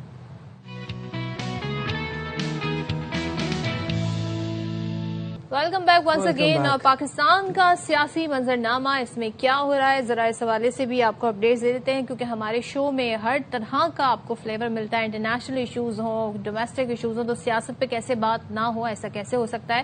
تو پاکستان تحریک انصاف نے سیاسی حکمت عملی میں تبدیلی اور احتجاج کا اشارہ دیا۔ اب میں سمجھنا چاہتی ہوں کہ ان کی سیاسی حکمت عملی میں آخر تبدیلی کیا کرنا چاہ رہے ہیں یہ لوگ۔ وزیر اعلیٰ خیبر پختونخوا سہیل آفریدی نے 9 اپریل کو راولپنڈی کے لیاقت باغ میں جلسے کا اعلان کر دیا ہے۔ 9 اپریل کو، ابھی آج 3 اپریل ہے، 6 دن بعد۔ سہیل آفریدی کہتے ہیں جی کہ تمام قانونی اور آئینی راستے اپنا کر دیکھ لیے، اب احتجاج کا راستہ اپنانا ہے، وہی راستہ بچا ہے۔ NOC نہ دیا گیا تو جہاں روکیں گے وہیں جلسہ شروع ہو جائے گا۔ وزیر اعلیٰ یہ بھی کہتے ہیں کہ وفاق کی غلط پالیسیوں سے ملک میں مشکلات پیدا ہو رہی ہیں۔ وفاقی حکومت عوام کو بھیڑ بکریاں سمجھتی ہے، PTI کبھی ایسی پالیسی کا حصہ نہیں بنے گی۔ تھوڑے حالات بہتر ہو جاتے پھر نا سوچ لیا جاتا ہے اس احتجاج کے بارے میں۔ آپ سنواتے ہیں کیا کہہ رہے تھے CM KP۔ اپریل کو پاکستان تحریک انصاف لیاقت باغ راولپنڈی میں جلسہ کرنے جا رہی ہے۔ امید کرتا ہوں یہ NOC ہمیں دے دی جائے گی اور ہم اپنا جو ہے جمہوری جو عمل ہے وہ کر لیں گے وہاں پر پرامن طریقے سے۔ لیکن اگر انہوں نے NOC نہیں دی تو یہ ہمیں جہاں پر بھی روکیں گے وہاں پر احتجاجی جلسہ ہم پھر کریں گے۔ تو جناب یہ آپ نے سن لیا کہ CM KP یہ کہہ رہے ہیں کہ ہمیں جہاں پر روکیں گے پھر وہیں پہ احتجاج شروع ہو جائے گا اگر ہمیں لیاقت باغ میں 9 اپریل کو احتجاج نہ کرنے دیا گیا۔ اس سے پہلے ایک رہائی فورس تھی، اس سے پہلے بھی ایک کوئی رہائی ٹائپ ہی کوئی فورس تھی۔ میں جاننا اب یہ چاہ رہا ہوں کہ ایسے حالات میں جب کفایت شاری کے آرڈرز دیے گئے ہیں، ایک رول آ گیا، اس کے بعد مشرق وسطیٰ میں ایک جنگ پھیلی ہوئی ہے، اتنا ناگزیر ہے یہ احتجاج کہ ابھی 6 دنوں بعد یہ احتجاج کرنا ہے۔ چلیں تو اس پہ بات کر لیتے ہیں۔ وزیر اعظم کے کوآرڈینیٹر برائے اطلاعات خیبر پختونخوا اختیار ولی خان ہمارے ساتھ موجود ہیں۔ تھینک یو سو مچ اختیار ولی صاحب بات کرنے کے لیے۔ پاکستان تحریک انصاف نے یہ فیصلہ کیا ہے جی کہ 9 اپریل کو لیاقت باغ میں جلسہ ہوگا، NOC نہیں ملا تو جہاں روکیں گے، جہاں راستہ ملے گا احتجاج ہوگا۔ کہتے ہیں سب ہم نے آئینی قانونی آپشن اپنا لیے، اب احتجاج ہی واحد راستہ بچا ہے۔ حکومت کتنی سیریس ہے اس پوائنٹ آف ویو کو لے کے اور آپ لوگ کیا تیاری کریں گے 9 اپریل کے لیے؟ بسم اللہ الرحمن الرحیم۔ بہت شکریہ صدف عبدالجبار۔ دیکھیں حکومت ایک نان سیریس ایٹیٹیوڈ پہ کتنی سیریس ہو سکتی ہے اس کا اندازہ آپ خود لگا سکتے ہیں۔ اس وقت وہی حالات ہے نا کہ نادام گر گئے اس سجدے میں جب وقت قیام آیا۔ تو اس وقت تو دنیا میں جنگ لگی ہوئی ہے، پاکستان کون کون سے محاذوں پر لڑ رہا ہے اور اس وقت ان کو اپنی احتجاج کی پڑی ہوئی ہے۔ اڈیالہ جیل کے سامنے کہتے ہیں کہ ہم نے 1 لاکھ لوگوں کی رجسٹریشن کر لی ہے، 10 لاکھ لوگوں کی رجسٹریشن کر لی ہے اور 10,000 لوگوں کو بلا رہے ہیں اڈیالہ جیل میں۔ تو اس سے تو ساری کنٹراڈکشن ان کی اپنی موقف میں سامنے آ رہی ہے۔ لیکن یہ بتائیے کہ اڈیالہ جیل کے سامنے اگر فرض کرے 10,000 لوگ یہ اکٹھے کرتے ہیں، اول تو یہ کامیاب نہیں ہوں گے، 10,000 لوگ تو یہ خیبر پختونخوا میں بھی نہیں اکٹھے کر سکتے، لیکن اگر یہ کر گئے تو کیا ہوگا؟ Law and order situation create ہوگی، اور لا اینڈ آرڈر کی سچویشن کریٹ ہوئی تو پھر اس کے بعد کیا ہوگا؟ عمران خان صاحب کو یہاں سے شفٹ بھی کیا جا سکتا ہے کسی دور دراز جیل میں۔ یہ کیا علیمہ خان جو ہے وہ یہی چاہتی ہے کہ ایسا ہو؟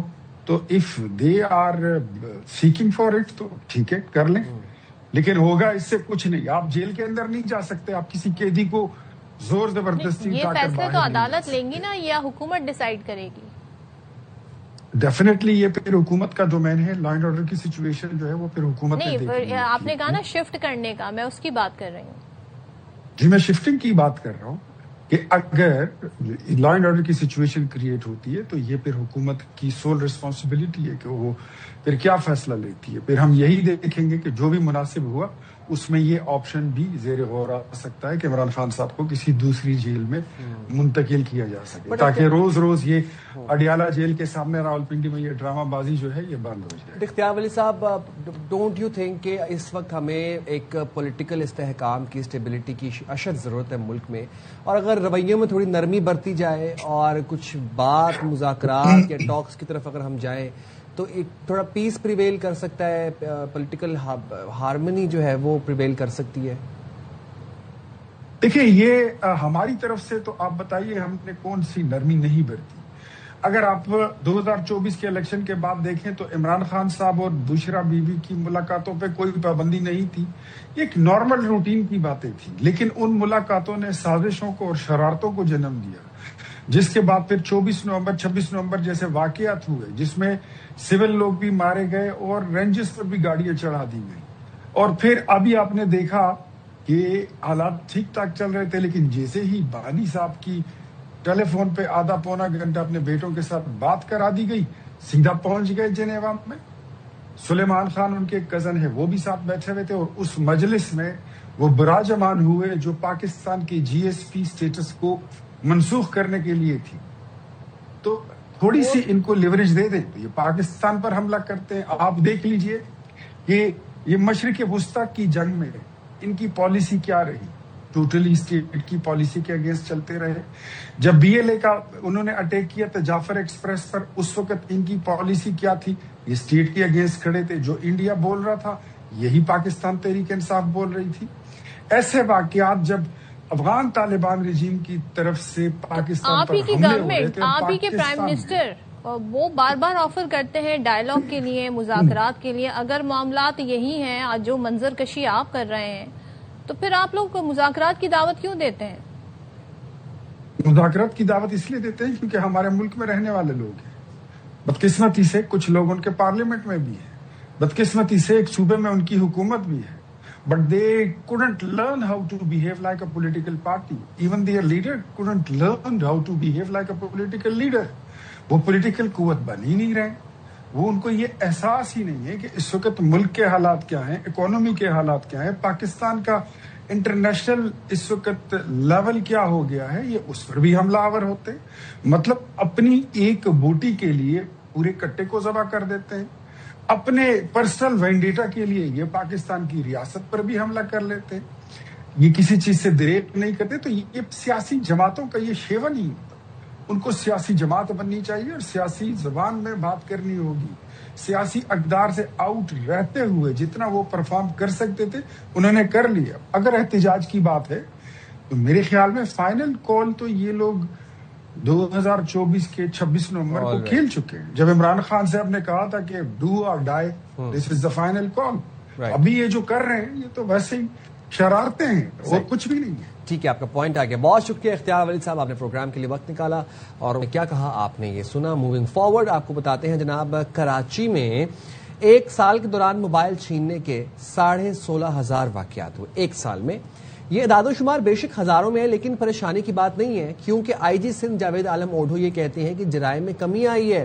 گزشتہ سال مارچ کے مقابلے رواں سال مارچ میں موٹر سائیکل چھیننے کے واقعات میں 54%, گاڑیاں چھیننے میں 48%, موبائل چھیننے کے واقعات میں 35% کمی ریکارڈ کی گئی ہے. اور ساتھ ساتھ IG سندھ جاوید عالم اوڈھو نے یہ بھی دعویٰ کیا ہے کہ کراچی میں امن و امان کی صورتحال نیو یارک اور لندن سے بہتر ہے.